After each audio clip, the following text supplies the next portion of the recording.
she wouldn't meet her father's eyes. The room was quiet, the machine kinder than most people. In a minute, a small screen will change the plan for tonight. Before we continue, please subscribe and tap the bell if calm, real true crime stories are your thing. Now back to the video. Closing time drifted in like a tide. The clinic lights were soft, not bright, just enough to make the metal edges of the cabinets glow. Vents exhaled a steady breath. A heart monitor in the next room counted time without hurry. From the street outside came the hush of distant cars, a wet tire over a painted line. A bus door sign closed. He sat at his desk and checked the last few charts. The day had been ordinary in the way long days are. A cough that had already turned the corner, a sprain wrapped and retested, a blood pressure that wanted a kinder diet. He signed where he needed to sign, paused where he needed to think, and set a neat stack for filing Dot at the doorway. The nurse touched the frame with 2 fingers before she spoke, a small habit from years of careful rooms. "There's a father who keeps answering for his daughter," she said, voice low. "She's quiet." "Too quiet." He looked up. "How old?" 14, maybe 15. The nurse kept her tone gentle, as if the air here could bruise. He won't let her finish a sentence. He nodded and stood. In the waiting area, the late light made a pale rectangle on the floor. The pair had chosen a corner chair, a little island away from others. The man wore a polo shirt with a stitched logo. His arm was wide across the back of the girl's chair, not touching, almost touching. The girl was small inside a red hoodie, sleeves tugged down until the cuffs hit her thumbs. Her chin angled toward her shoes. Every so often, when the man shifted, she flinched the way birds flinch, hardly at all, but enough to see if you were looking. He introduced himself and the nurse by name. He thanked them for waiting past closing, a simple grace that often softened a room. The man answered first, quick and polite. The girl whispered her name, so soft it seemed to land before it was heard. When he asked a second question, the man answered again. The girl's voice faded back into her collar. "Let's step in," he said, opening the exam room door with his shoulders so no one had to move first. Inside, the lights felt warmer. He washed his hands for longer than the sign required, talking as the water ran, small things. The way gel feels cold at first, the way machines make friendly sounds, the plan to go slowly.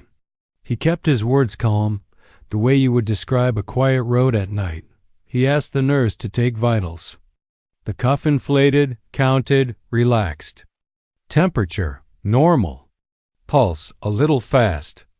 The girl's breath sat high in her chest, like it was not sure where to rest. He watched the father in the chair by the corner. The man's leg bounced once and stopped. His phone faced down on his knee. "Would it be okay?" the nurse said, "if I hear from you in your own words for a minute?" She smiled at the girl. "Just to make sure I get everything right." The man's mouth tightened, then eased. He said he'd wait in the hall. The door clicked softly after him. Alone, the room changed shape. Not big, just less crowded. The girl kept her eyes on the paper sheet, watching the fine lines her fingers made. The nurse asked gentle questions with plenty of space between them. "Pain? Yes. Tired? Yes. For how long?" She tried to answer and then stopped, like the words were a glass she was afraid to drop. He didn't press. He matched her pace. He told her what would happen next and what choices were hers. When the father returned, his chair legs made a small scrape against the floor. The girl's shoulders rose by a breath. He checked the machine, coiled the cord, and listened to the room. Something in it had shifted. The air, the posture, the way silence settled into corners instead of the center. He couldn't have measured it, not with any tool on the tray. The room felt colder than the air conditioner could explain. The cuff went around her arm like a soft belt. The nurse smiled and told her it would squeeze for a moment and then let go. The machine hummed, numbers climbed and settled. and the paper sheet on the exam table made a quiet crinkle when the girl adjusted her sleeve. "Do you mind if I hear things in your own words?" the nurse asked, voice light, as if talking across a small stream. "It helps me write everything down exactly as you feel it." Before the girl could answer, the father did. "She's fine. It's just been a long week." The nurse nodded without looking away from the girl. "Thank you," she said to him, and then again to the girl. "I still want to make sure I get your words right."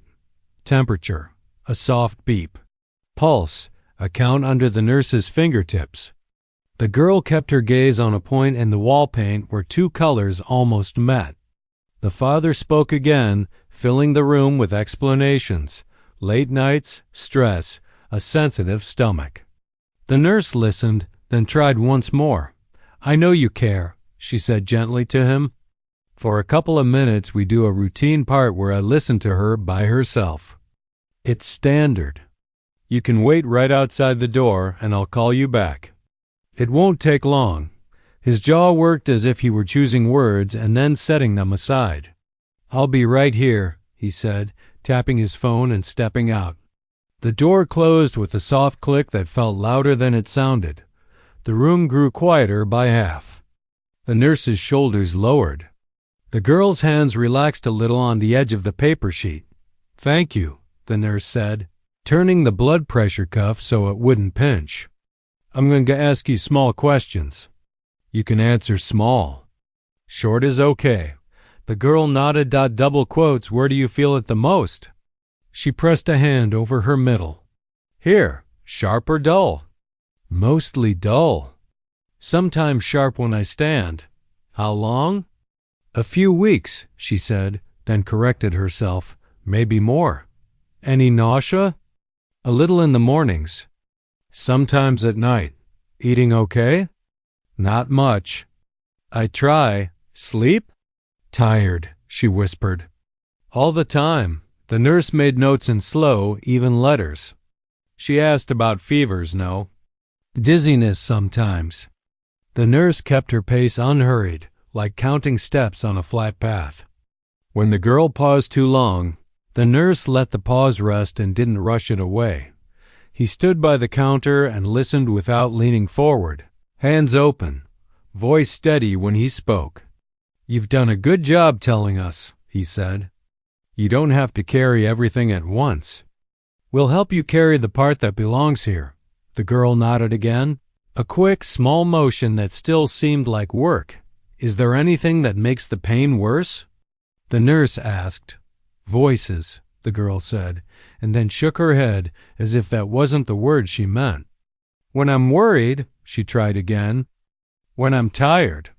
"Anything that makes it better?" "Warm water," she said. "Music," the nurse smiled.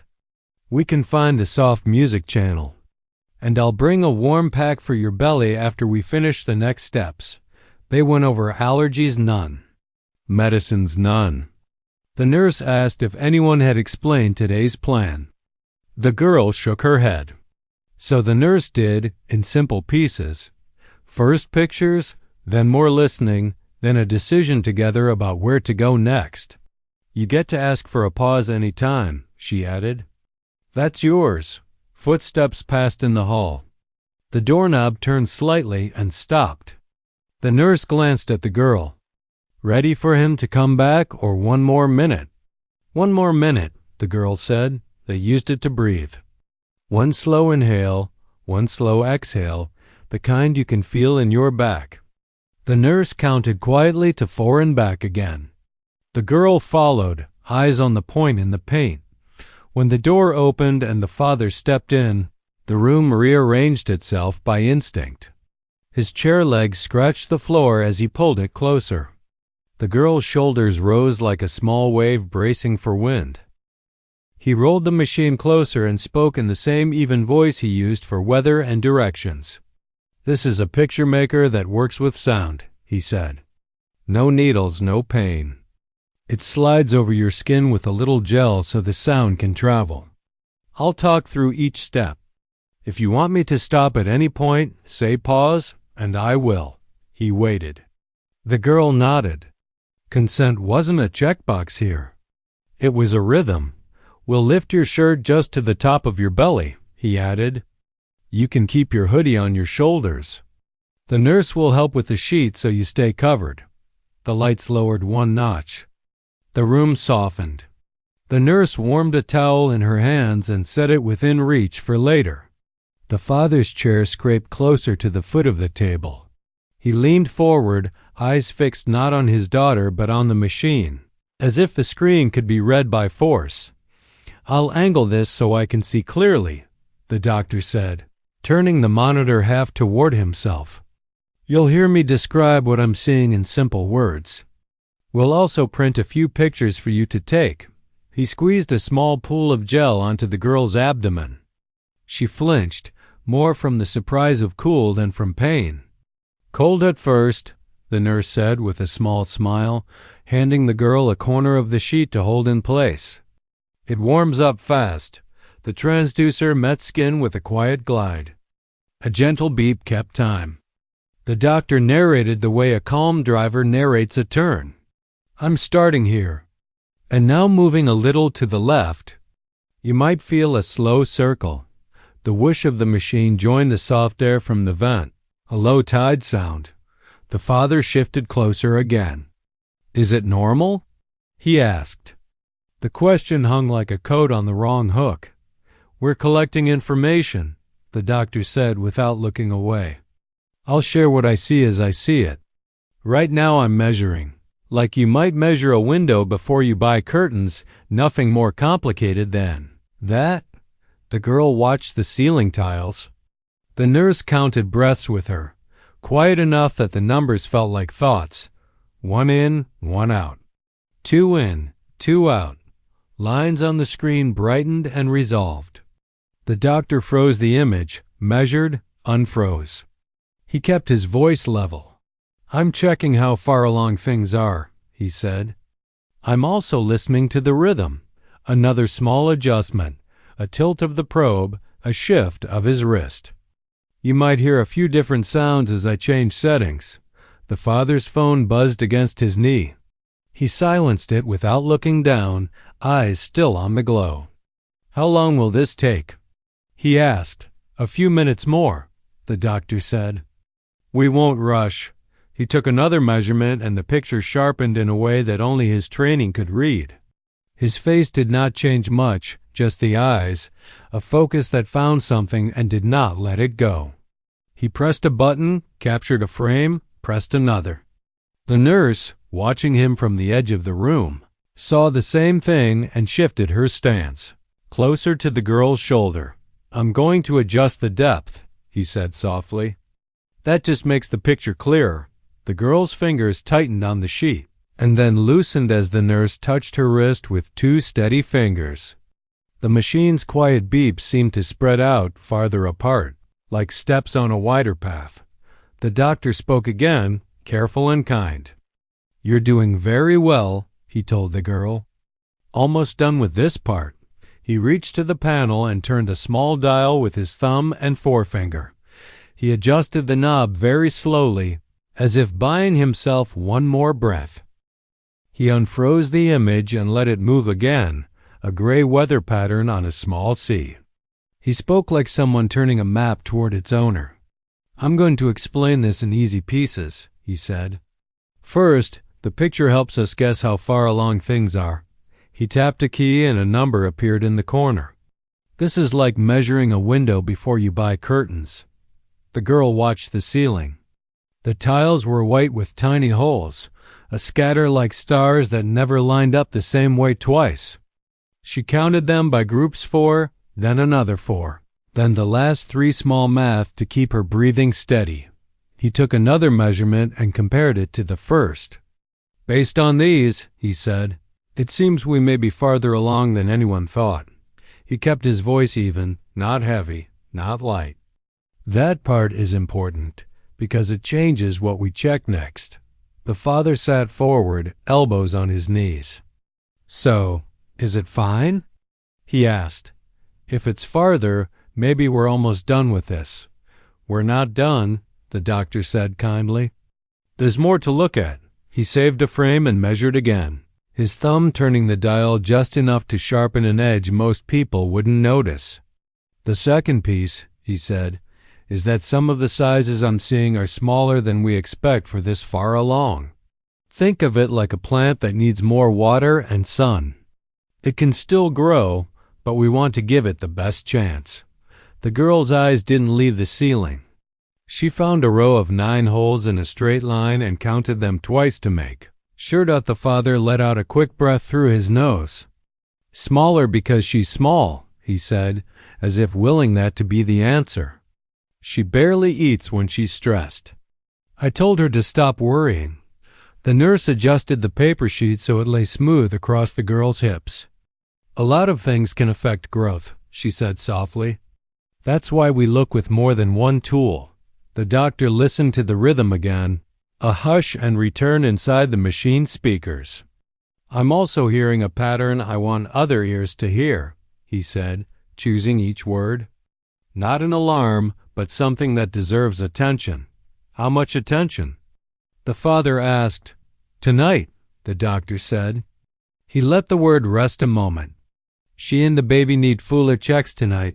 The room didn't move, but it felt different, as if a window had been opened in a house you thought was sealed. The girl blinked once, slow. The nurse nodded, already reaching for the warm towel to lift the gel away. "What kind of checks?" The father said. "You can do them here, can't you? Just tell us what vitamins to buy. The hospital has teams who do this every day and more machines. That give us extra angles," the doctor replied. "They can watch the baby's rhythm for longer, look at blood flow, and decide if medicines would help now. It's the safest place for both of them." The father's chair legs scraped an inch closer. "It's late," he said. "Can't we go in the morning?" The doctor met his eyes for the first time, steady and calm. "If this were my own family," he said, "we would go tonight." The nurse placed the warm towel on the girl's abdomen and patted the edges dry. "We'll keep you covered," she said. "We'll go step by step." The girl looked back at the ceiling holes and started a new count, because the last one felt too thin to hold. 1, 2, 3, 4. She imagined each number as a small stone in a pocket weight, not burden. "I'll print a few pictures for you," the doctor said, turning the screen slightly away from the father and more toward the wall. "One for you to keep now, and the rest can travel in your chart." The printer made a soft run of paper, the kind of sound that fits into quiet without breaking it. The nurse slipped the glossy strip into an envelope. "Transportation can be arranged from here," the doctor added. "You won't have to wait in a crowded room. We'll call ahead so they're ready for you." The father opened his mouth and closed it. "I'll drive," he said finally. "We'll discuss the safest option in a moment," the doctor answered, voice still even. "First, I'd like to speak with her for 1 minute about how the ride will go, what to expect, what to bring." The girl's hands found each other and stayed there, loosely linked. She glanced at the nurse, who gave a small nod, the kind that means you can borrow my comm if you need it. From the hallway came a light sound, a gentle knuckle on wood. The nurse looked toward the door. When a soft knock came, the father answered it for her. The knock at the door turned into a question none of them said out loud. He answered the one he could. "Before we go, I'd like a quick weight recheck," he said, as if the scale itself had asked for another look. "It helps me match the numbers on the screen." He turned to the nurse. "Would you assist?" She understood. "Of course." To the father, "Could you wait just outside for a minute? It's routine." "I'll call you right back." His eyes flicked to the machine, then to the girl, then to the clock. "Fine," he said, and stepped out. The latch clicked. The room exhaled. The nurse drew the curtain halfway, not closed, not open just enough to make the space feel held. She slid the portable scale over, tapped it once, watched zero settle, and then, without hurry, let it sit. Numbers were only part of what this minute was for. He sat on the low stool so his eyes were level with hers. "You can choose door open or closed," he said softly. "You can choose if the nurse stays. You can choose to pause any question." The girl glanced at the nurse and gave a small nod that meant stay. The nurse stayed, hands folded, attention gentle. "These are questions I ask a lot of people," he continued, voice like a steady metronome. "Short answers are fine. You can skip anything." She nodded again. "Who do you live with?" "My dad," she said. "Anyone else in the home?" A tiny shake of her head. "Do you feel safe there?" Silence moved across the room and took a seat. She pressed her palm over the spot where the gel had been, as if warming the skin might warm the answer. "Sometimes," she whispered. "Not always." He kept his breathing even. "Has anyone hurt you? Or made you do anything you didn't want to do?" Her throat worked. "I don't know how to say it," she said. "You don't have to find perfect words," he answered. "One word is enough. Or none. I will still help." She looked past him to the pale rectangle of light at the bottom of the door. "She moves," she said at last, touching her belly. When a certain man talks," the next words came smaller. "I don't like that." The nurse's eyes softened. "Thank you for telling us," she said. Like setting a fragile cup on a table that won't shake. He wrote 2 short notes on his pad in tidy print. Not everything belonged in the chart in this moment. Some things belonged in calls and protocols that start quietly and move fast. He lifted his head. "You did exactly right by telling us," he said. "What I heard tells me we should bring more helpers into this tonight. Their job is to keep you safe and to care for you and the baby." Her fingers worried the edge of the paper sheet. "Will he know?" she asked. "Right now," he said carefully, "the most important part is you. We will make a plan that protects you. We won't leave you to carry this alone." She nodded, eyes shining but steady. "Okay, I'm going to ask a few more standard questions," he said. "If anything feels too big, say pause." She didn't say pause. She said enough about tired mornings, about being kept home more, about doors that locked from the outside for safety. Each answer was short, careful, like stepping stones across a shallow creek. The nurse recorded vitals again, though the numbers mattered less than the way the girl stood and sat without looking toward the door. When she wobbled, the nurse's hand arrived a small anchor at the elbow. "We'll go slow," the nurse murmured. He turned to the computer and opened a template he knew by muscle memory. Risk screen. Safeguarding pathway, contacts for social work, and the on-call team. He kept his tone ordinary, as if they were discussing a bus schedule. "We'll arrange the hospital transfer, and I'll call ahead to let them know exactly what we're watching. A social worker will meet you there. They're good at this. You won't have to retell everything unless you want to." "Will I get in trouble?" she asked. "No," he said. "You're not in trouble. You're being brave."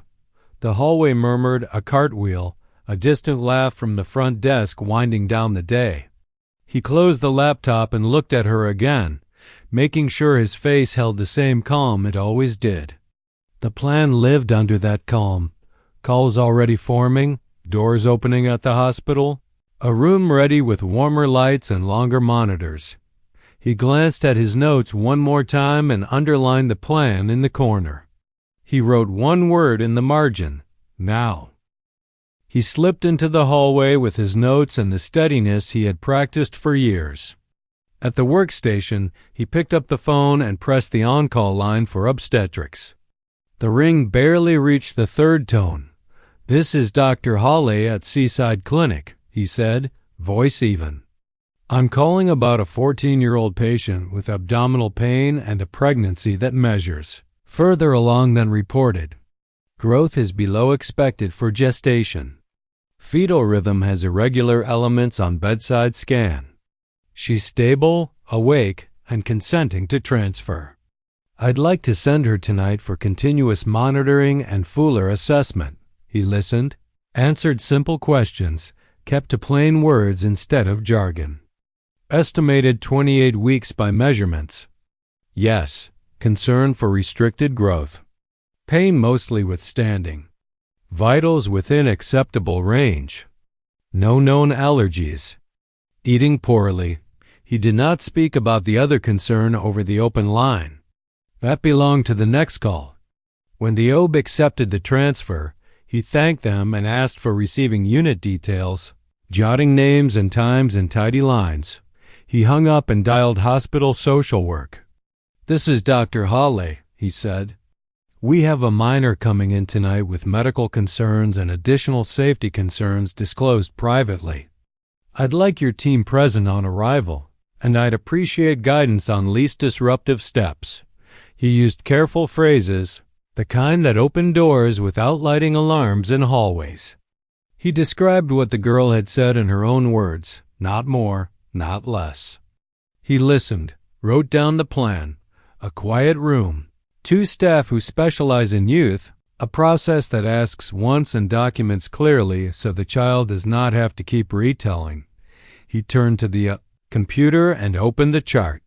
He documented what was observable and what was said, time-stamped, vitals, measurements, patient statements in quotes, who was present, who stepped out, who he spoke with, and when.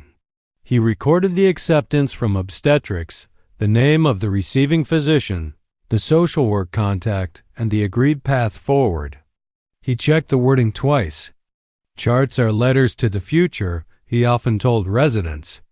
Write like someone you love will need to read it at 3 a.m. At the front desk, the late shift clerk looked up. "Can I help?" "Non-emergency transport to County Women's and Children's," he said. "Tonight. We've already arranged acceptance. Please request a quiet crew. No lights, no siren. On it," the clerk said, already typing. "ETA? Ask for under 40 minutes if possible," he replied. "And please let me know who the driver will be." He stepped back toward the exam corridor and met the clinic supervisor by the copier. "We'll be transferring," he said. "Let's keep the lobby calm. If security is still on site, have them drift nearby, but no uniforms at the door." "Got it," she said. "Anything you need me to say?" "Just that we're following the usual after-hours plan," he said. "No extra details." He returned to the room and paused at the threshold to reset his face to neutral. The father glanced up at him, searching for clues. The nurse stood at the girl's side, one hand on the rail as if it were an ordinary evening, which is what the girl needed it to be for 5 more minutes. "Thank you for waiting," he said to both of them. "I spoke with the hospital. They have more advanced monitors and a team who do this every day. They'll watch the rhythm longer, check blood flow, and start medicines if needed. I'd like you to go tonight." The father rolled his shoulders. "We can drive. I've arranged a medical transport so she can lie back and stay connected to monitoring as soon as she arrives," he said. "It also lets us hand the chart straight to the team that's expecting you. It's smoother and faster." "How long?" The father asked. "They'll be here shortly," he said. "We'll use the time to print records and a few pictures for her to keep." He turned to the girl. "Do you want the same nurse to ride up to the door with you, or would you prefer a different staff member?" "The same," she said, almost inaudible. "Done," the nurse said.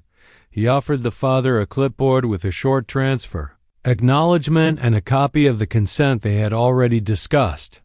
The lines were plain. The father signed, jaw tight, eyes scanning for something to control and finding only neat boxes to check back in the hall. The clinic phone rang once and the clerk waved. Transport confirmed, 25 minutes out. He nodded, returned to the room, and kept the conversation on rails that could hold weight, what to expect at the hospital, where to park if needed, who to ask for on arrival. He handed the girl an envelope with the prints and wrote the unit name on the outside in clear, letters she could read. He glanced at the clock. The evening had folded into night while they all kept their voices low. Help was already walking toward them. They just didn't know it yet. He came back in with the same even tone, the one that never rushed a room. The hospital has better machines, he said, as if describing a road that was simply smoother. More eyes, more options. They can watch longer and act faster if they need to. The nurse adjusted the blanket so it covered the girls, hips and tucked under one wrist. The glossy ultrasound print sat in an envelope near her elbow, her name written in careful block letters. Can't this wait till morning? The father asked. He tried to sound casual and landed on impatient. She needs sleep. So do I. We'll help both of you get rest, the doctor said, calm and factual. The safest place to do that tonight is at the hospital, with monitors that can listen while you sleep. Waiting adds risk we don't need. The father's foot tapped once against the tile.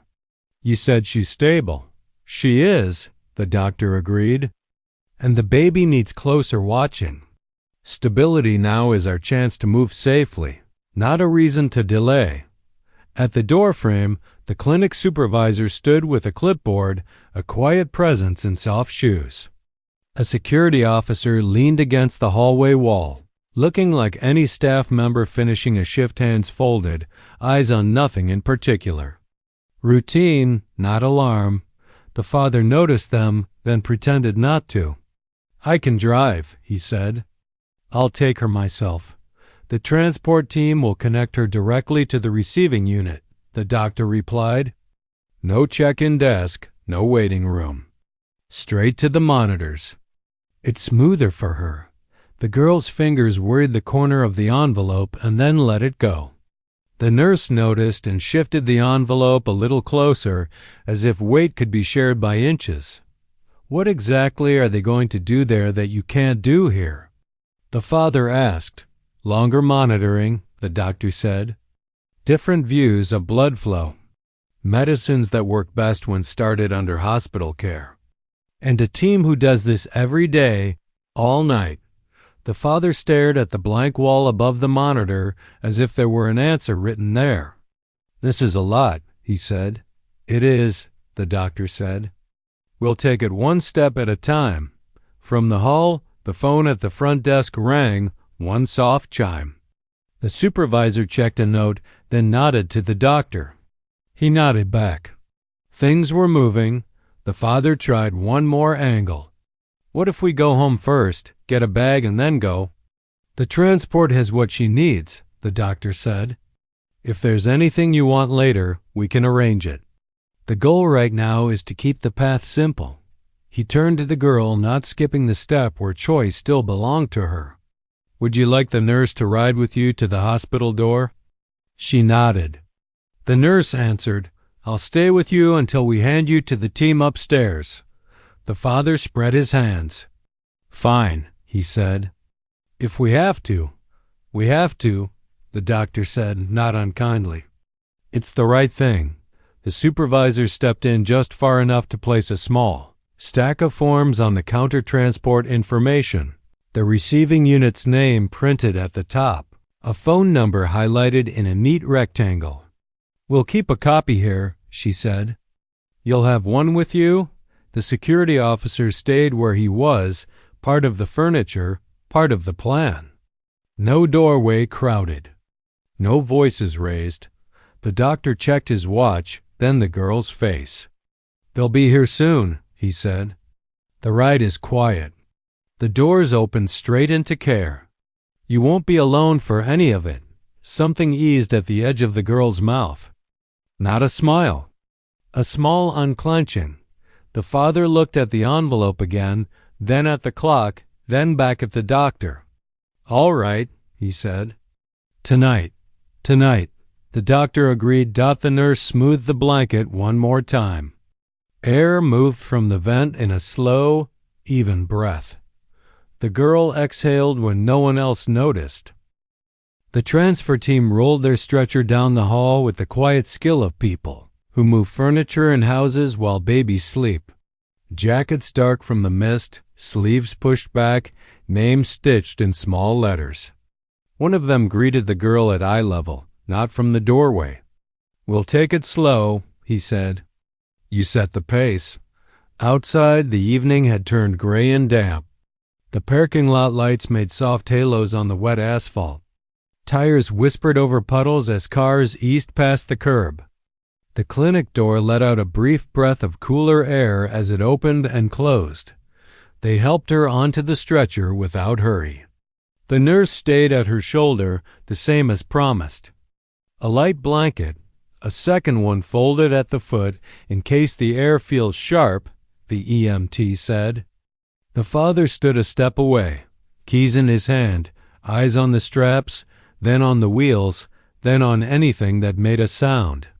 The clinic supervisor spoke with him about where to park at the other end, which entrance to use, which desk to pass by without stopping Dot in the ambulance. Lights were dim and even, like a small room that forgot it was moving. The air held a clean, warm smell. A pulse clip went on her finger.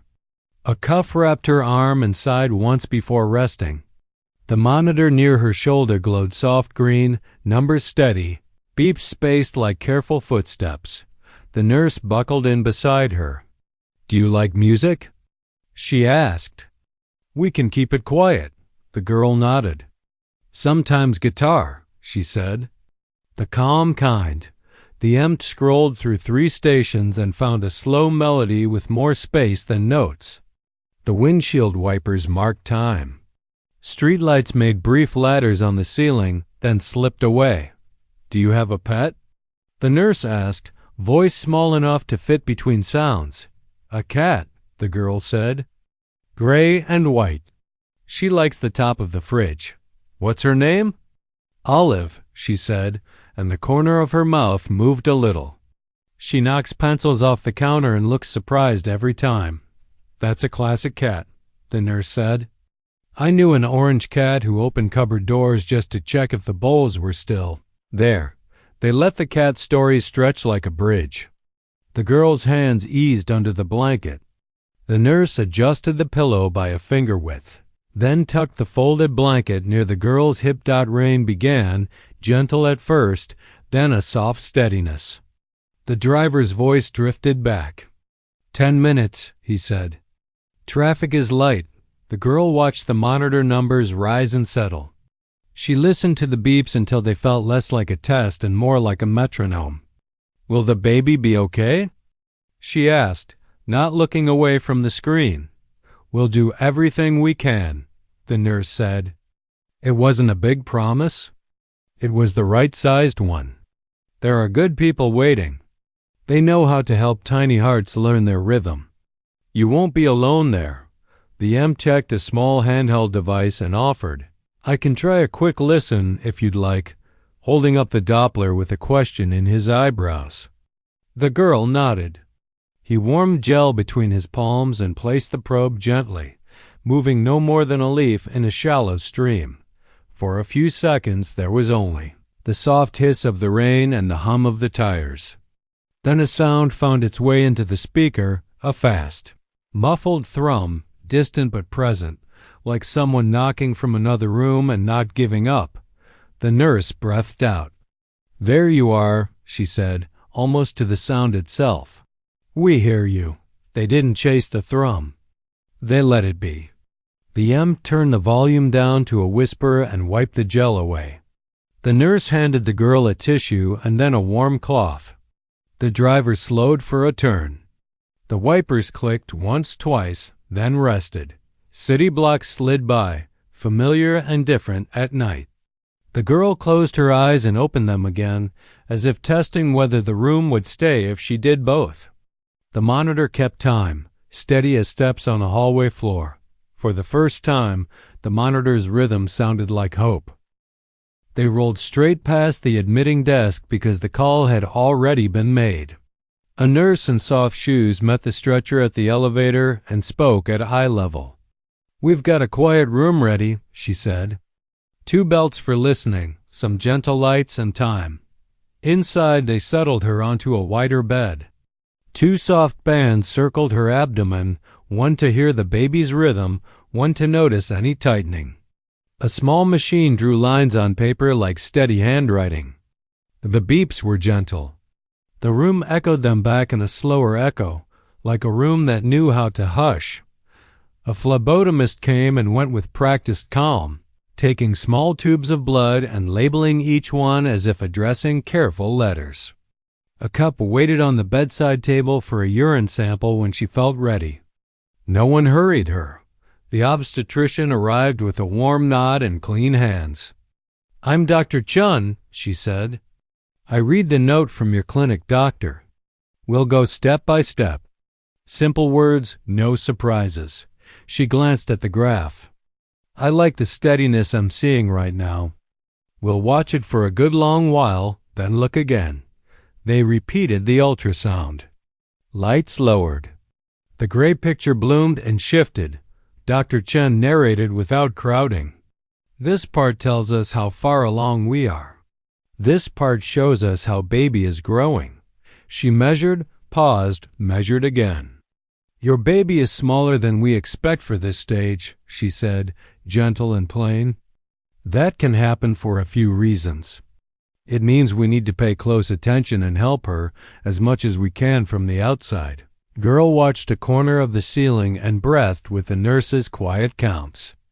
The father sat in a chair near the door. His eyes followed the movement of the probe, then the screen, then the doctor's face. "So what now?" he asked. "Two big things," Dr. Chun said.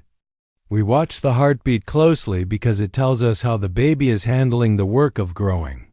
And we give medicine that helps her lungs get ready, just in case she needs to be born earlier than planned. Think of it as practice for breathing." She held up a syringe so the girl could see it before it came near. 2 doses about a day apart. A short sting, then done. The nurse prepared the shot while Dr. Chun pointed to the graph paper. "These little hills and valleys are the baby's rhythm," she said.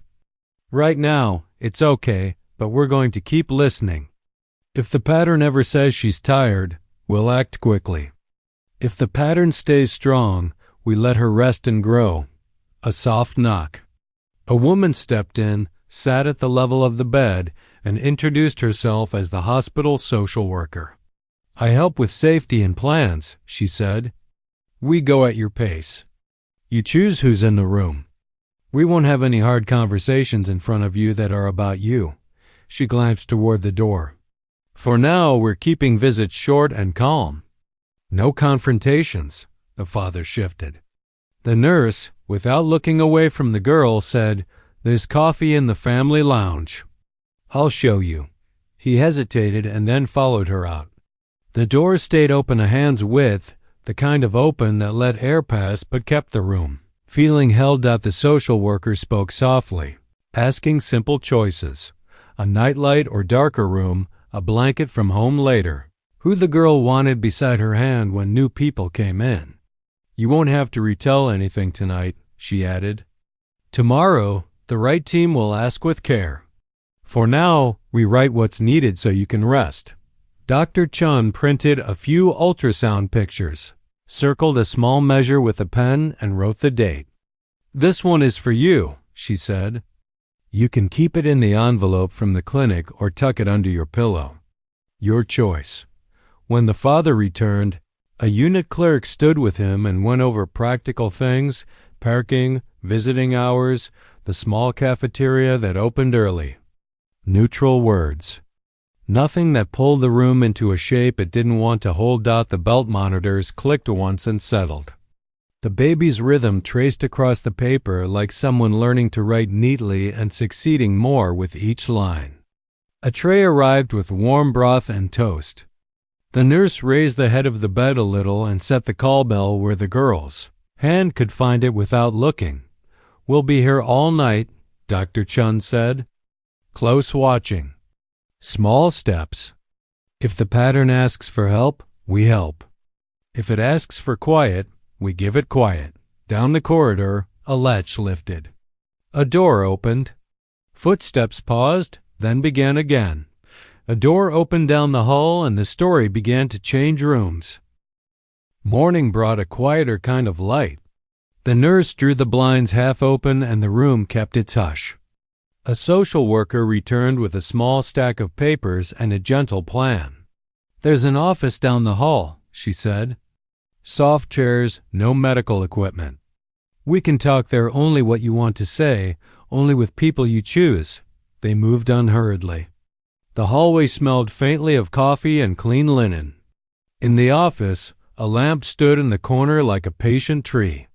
A chair faced a small table with a recorder the size of a paperback. A camera on a short tripod waited, lens capped. The social worker explained each piece before touching it. "We record so you don't have to keep retelling," she said. "You can stop at any time. You can ask for a break.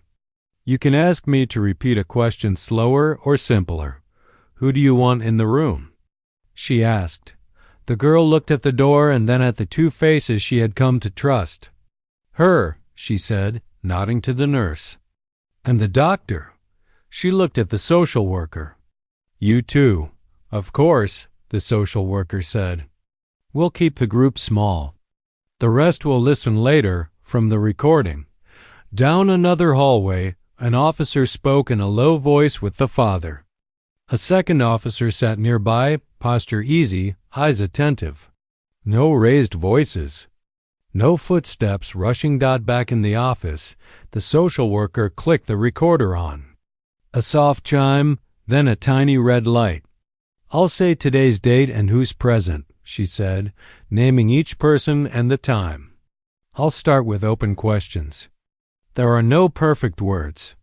Short is okay. Silence is okay. If you want water, we have it. If you want the window shade down more, we can do that too." The girl nodded. The nurse set a cup within reach and sat where the girl could see her without turning. The doctor took the far chair, hands folded, the way you might sit at the edge of a stage during a school recital, present, not crowding. The first questions were small. Name, age, who lives at home, who helps when you're sick. The girl answered in careful phrases. When the questions reached the place where the room's air seemed to hold its breath, the social worker offered choices. "You can tell me in your own words what made you worried," she said, "or you can tell me what you want to stop happening. Either way is fine." "I want it to stop," the girl said. Her voice didn't tremble. It moved slowly, like someone carrying a bowl filled to the brim. She said enough, where, how long in the calendar sense, not the detail sense. She didn't explain what didn't need explaining. She didn't apologize for what wasn't hers to. Hold up, the social worker didn't ask why. She asked, when? Did you feel safe enough to tell, and who can help you feel safer? Today. She asked if there was anyone the girl wanted called, right now, and wrote down the name she gave, underlining it once. She asked if the girl wanted a break, and the girl shook her head. They paused anyway, for water and a breath. Outside the door, papers moved from one set of hands to another. A call went from the hospital to a child protection hotline, then from the hotline to a detective who knew the pediatric unit by first name. The nurse manager arranged a badge for the advocate who would arrive after lunch. The plan widened without getting louder. When the recorder clicked off, the social worker recapped, "You did what was needed. Next steps. Medical care continues. Safety plan starts today. You choose who visits. The people who must be notified have been notified. You don't have to speak with anyone else until you're ready and with someone you trust beside you." "Will I have to go to court?" the girl asked. "Not today," the social worker said. "Today is for care and safety. If more is needed later, we'll walk it with you." They stood. The nurse adjusted the blanket around the girl's shoulders like a shawl, even though the room wasn't cold.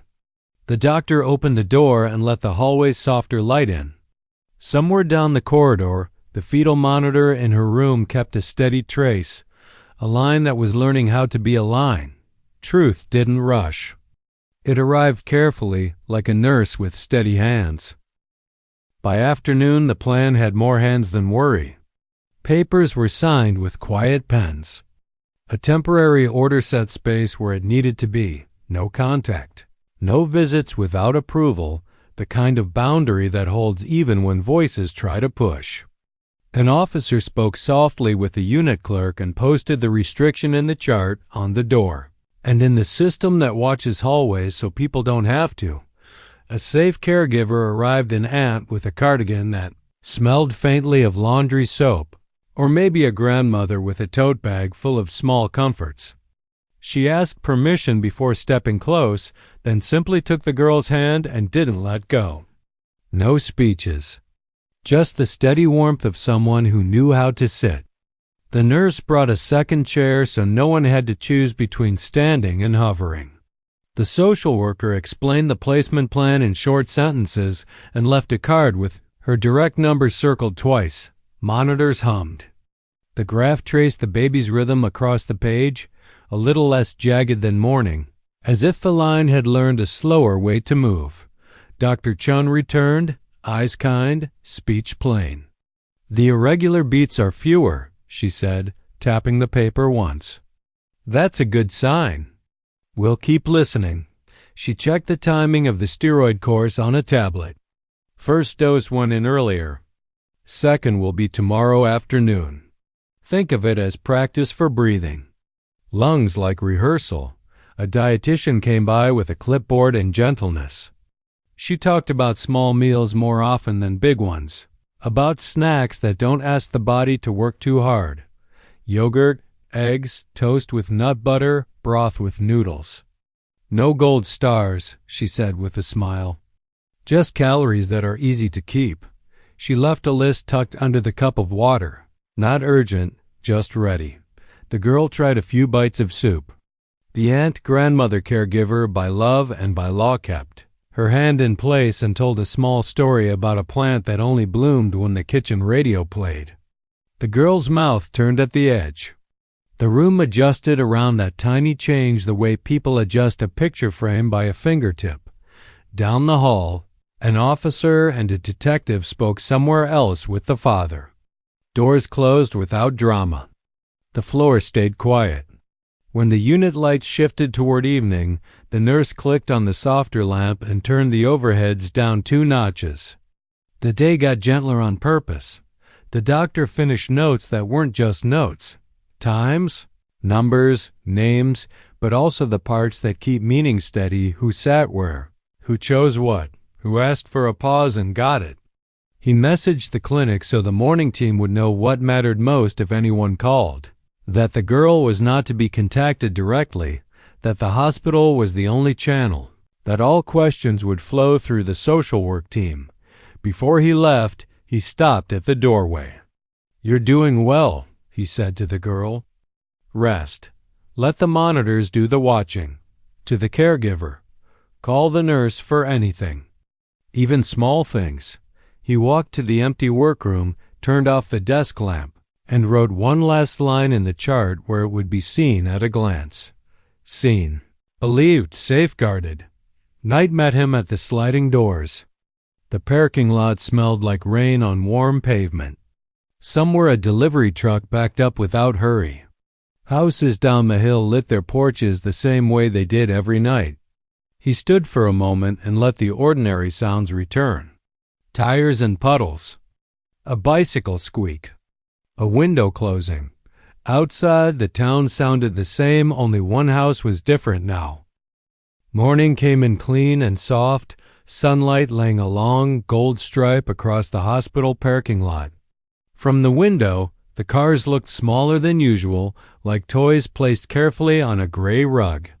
A volunteer wheeled in a breakfast tray: oatmeal, yogurt, toast, and an extra cup of fruit that hadn't been on the printed menu. "Someone thought you might like this," she said with a wink. Setting the berries near the water glass dot, the girl lifted a slice of toast and took a slow bite. The aunt, steady as a lighthouse, sat beside her with a crossword folded to the easy side. When the nurse asked about pain, the girl said, "Less."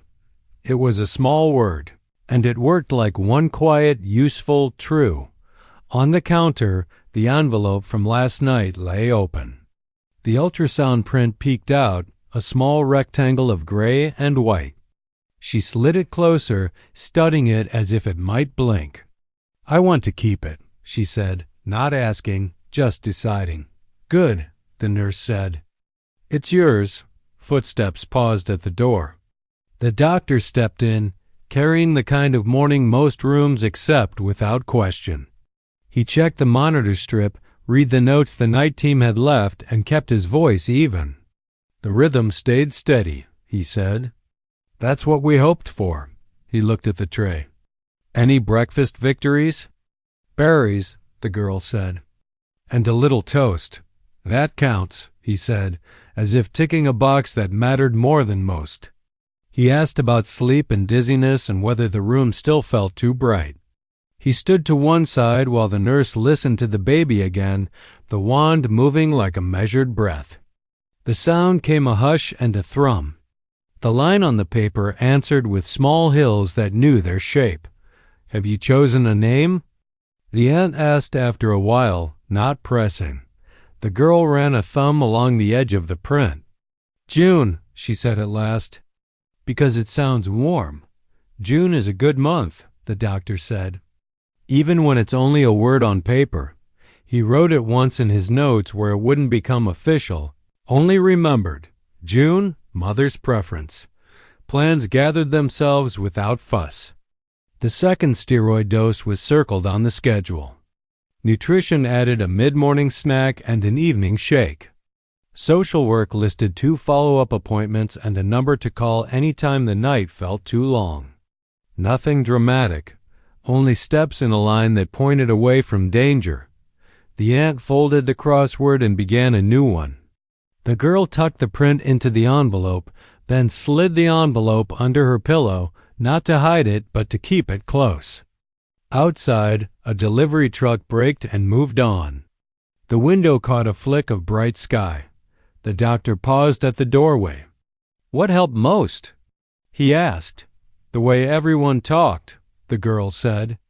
"Not loud?" he nodded. Attention is a kind of medicine. Procedure is a kind of rescue. Kindness is both. He had taught that once to a room of residents and hoped they kept the sentence. Today it felt like it had been written for this bed, this morning, this soft square of light on the floor. He washed his hands, dried them, and left the sink silent. The nurse adjusted the blinds a finger's width. The monitor kept its patient metronome. The berries disappeared one by one until the cup was only a ring of colored dot. If careful, calm storytelling matters to you. Subscribe, and if you ever notice a quiet that feels wrong, tell someone who can listen.